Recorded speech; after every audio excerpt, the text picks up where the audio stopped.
Welcome to John's Jeep Garage. This is a quick video. We're just going to show you how to replace the engine air filter, specifically on a 3.6 Jeep Wrangler JL or Jeep Gladiator, both of them having the same configuration.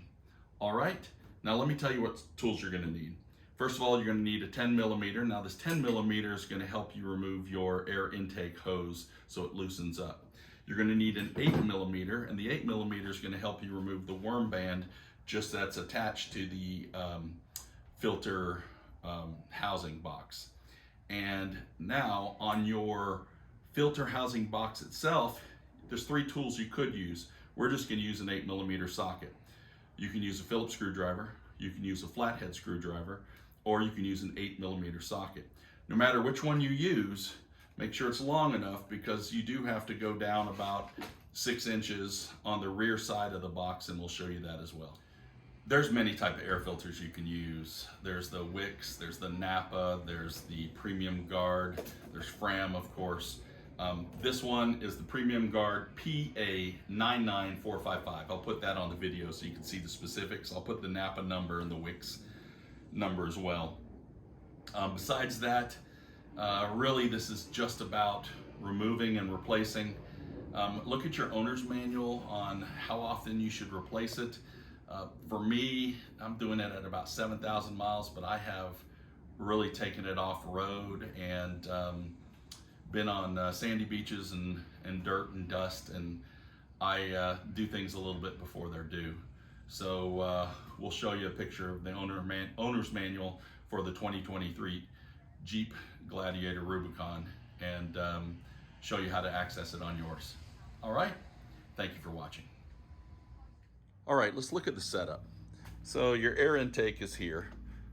Your air housing filter box is here. This right here is your air intake hose. These right here are two 10 millimeter bolts that hold the hose down to the frame of your radiator frame.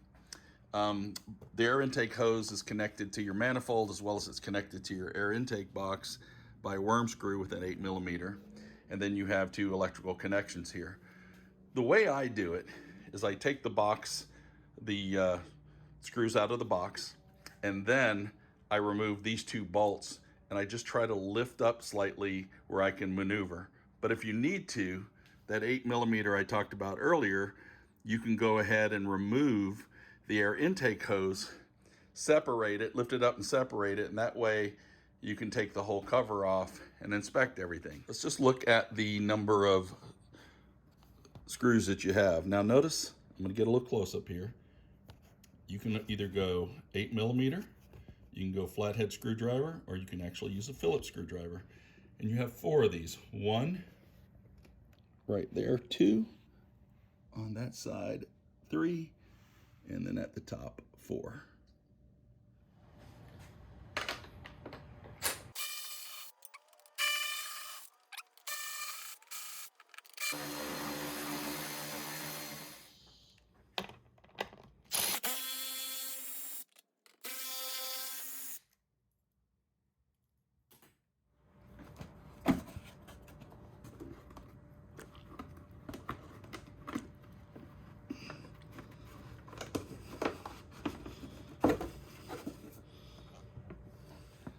This is the clean side, that's the dirty side.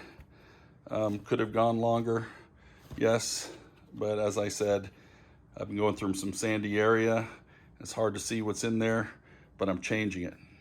Now let me look at the box, because this is the reason I'm gonna take it off. See how there's some sand in there?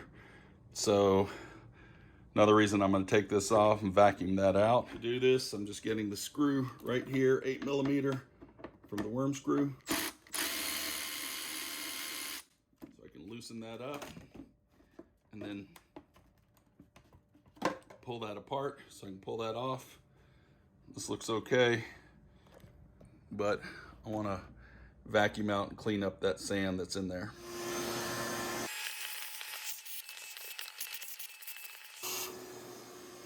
All right, so I'm going to place the filter in the box.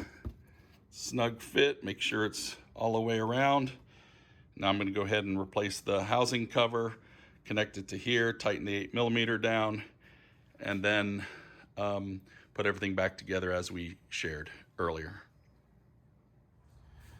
Okay, so you see this little rubber knot right there. It's a little slot groove. This is loose. I'm gonna put this back on, line it up so that little rubber piece fits into that groove. Everything is tight. Then I'll need to tighten down that 8mm. Now, these screws also, you don't have to take them all off like I did. I just was showing you in the video. You can actually place them into the four corners, line them up, that way you don't lose them.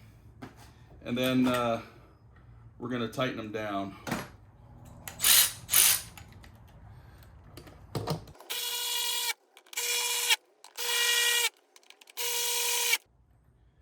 Tighten this.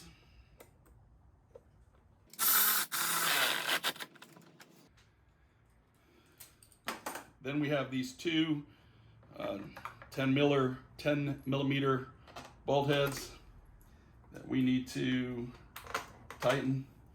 And all of these, they're soft plastic or rubber. You don't want to over tighten these.